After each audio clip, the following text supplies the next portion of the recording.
हाँ जी, बाल को सुप्रभात, नमस्कार, राम राम, प्रणाम। कैसे हाल चाल? तो 5 मिनट की सीरीज में आज बात कर रहे होंगे मनी एंड बैंकिंग की। इस चैप्टर में से मेजरली पार्ट हटा दिया गया है, पर काफी ज्यादा पार्ट बाकी है अभी भी। तो चलिए उस काफी ज्यादा पार्ट को कुरेद कुरेद के निकालते हैं और देखते हैं कि क्या है आज के 5 मिनट के पिटारे में। Let's get start. Money in banking. तो भाई सिंपल, पहले मनी था इसके अंदर, पर मनी हट गया है। मनी का ज्यादा पोर्शन नहीं है। कुछ टाइप्स ऑफ मनी आपके लिए है, जैसे फेट मनी क्या होता है, यूनिट ऑफ अकाउंट क्या होता है, या मनी सप्लाई क्या होता है। तो भाई मनी सप्लाई के बारे में बात करते हैं। टोटल मनी जो पब्लिक अपने पास हेल्ड करती है तो पर्टिकुलर पॉइंट ऑफ टाइम, मतलब अभी भारत में कितना पैसा घूम रहा है, वो मनी सप्लाई कहलाता है।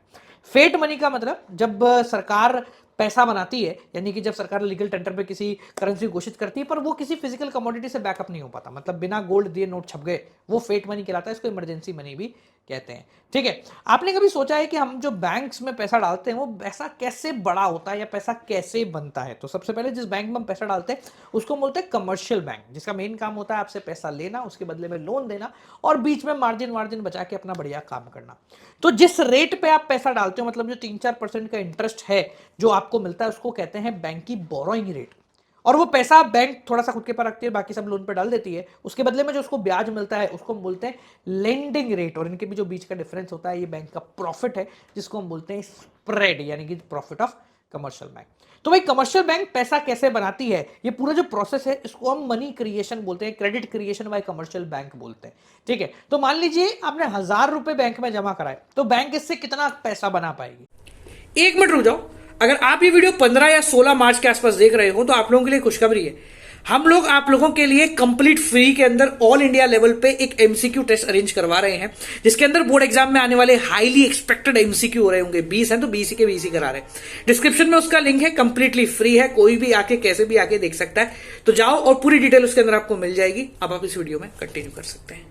तो बैंक ने जो आपसे 1,000 रुपए लिए, उसमें से बैंक कुछ पैसा रिजर्व के फॉर्मेट में रखता है, जो कि आरबीआई उसको बताएगा, जिसको हम एलआरआर बोलते हैं। और आपको पता है कमर्शियल बैंक जो पैसा रिजर्व के फॉर्मेट में रखता है, उससे वो एक भी रुपया नहीं बनाता है। बाकी जो भी पैसा उसने लोन पे दिया है उससे वो पैसे बनाता है। यानी जितना कम रिजर्व रखेगा उतने ज्यादा पैसे बना पाएगा। तो यानी कि इनका हो गया आपस में इनडायरेक्ट रिलेशन, और इसी वजह से बैंक का जो मनी मल्टीप्लायर है, कि यानी बैंक कितना पैसा बनाता है, उसका फॉर्मूला होता है 1/LRR, मतलब लीगल रिजर्व रिक्वायरमेंट। तो फर्ज कीजिए कि बैंक के पास 20% का एलआरआर रखना है, यानी कि 100 रुपए आएंगे तो 20 रुपए बैंक खुद की जेब में रखेगी, 80 को लोन देगी।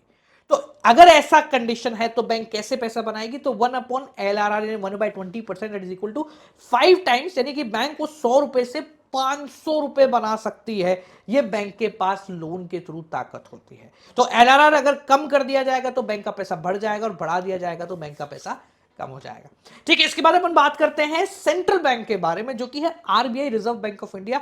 1 अप्रैल 1935 को ये सेंट्रल बैंक ऑफ भारत बन गई थी। ये सुप्रीम बैंक है, सब कुछ इसी के अंडर होता है। इसके फंक्शंस आपके कोर्स के अंदर है।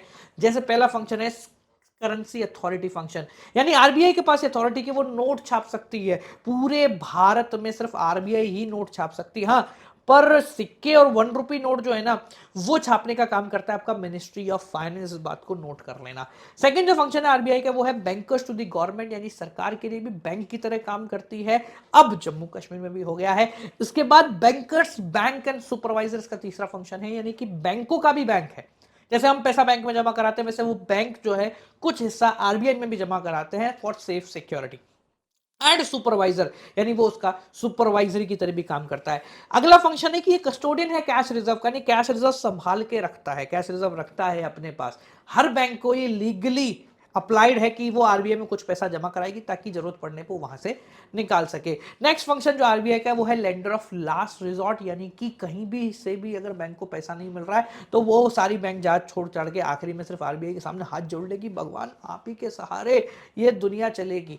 अगला फंक्शन आता है clearing house function. Clearing house function का सिंपल भाषा में मतलब होता है कि बैंक के अकाउंट सेटल करना, कि भाई अगर कुछ गड़बड़ हो जाती है तो एंड में कैसे पेमेंट होगी, वो सब फिर आरबीआई देखती है। अगला फंक्शन जो आता है आरबीआई का, वो है आपका custodian of foreign exchange reserve, यानी आरबीआई के पास फॉरेन एक्सचेंज रिजर्व है। उसके पास डॉलर है, उसके पास पाउंड है, उसके बाद यूरो है, उसके बाद येन है, उसके पास सब कुछ अवेलेबल होता है और इसी की वजह से आपकी करेंसी की फॉरेन एक्सचेंज रेट डिसाइड होती है। अंतिम फंक्शन जो आरबीआई का आता है वो है controller of money supply and credit की। मनी सप्लाई और क्रेडिट को पकड़ सकती है, कितना पैसा घूमेगा और कितना उधार होगा इसको पकड़ सकती है। इसके लिए आरबीआई दो प्रकार के इंस्ट्रूमेंट का इस्तेमाल करती है। सबसे पहला कहलाता है क्वांटिटेटिव इंस्ट्रूमेंट, देन आता है क्वालिटेटिव इंस्ट्रूमेंट। क्वांटिटेटिव इंस्ट्रूमेंट में पैसा कम ज्यादा हो जाता है, यानी कि 100 करोड़ से 80 या 80 से 100 हो जाएंगे। इसमें आरबीआई तीन तरीके की चीजों का इस्तेमाल कर लेती है। सबसे पहला होता है बैंक रेट, यानी किस रेट पे आरबीआई कमर्शियल बैंक को लोन देगी। अगर आरबीआई कमर्शियल बैंक को ज्यादा रेट पे लोन देती है तो वो भी फिर आगे महंगी रेटों पे ही काम करेंगे। नेक्स्ट ओएमओ यानी ओपन मार्केट ऑपरेशन। आरबीआई के पास ये अथॉरिटी होती है कि वो कमर्शियल बैंक को या पब्लिक को गवर्नमेंट की सिक्योरिटी बेच या खरीद सकती है, जिससे वो पैसे को कम ज्यादा करेगी। तीसरा एलआरआर के बारे में ऑलरेडी पढ़ चुके हैं, कम ज्यादा करके बैंकों का पैसा बनाना। एलआरआर के दो टुकड़े होते हैं, एक होता है सीआरआर, एक होता है एसएलआर। सीआरआर जो होता है वो आरबीआई के पास चला जाता है, एसएलआर वो होता है जो कि आप एटीएम से पैसा निकाल रहे होते हैं। इसके बाद लास्ट आता है आपको क्वालिटेटिव इंस्ट्रूमेंट, यानी कि सिर्फ डायरेक्शन ऑफ मनी को चेंज करना। इसके अंदर 3 पॉइंट आते हैं।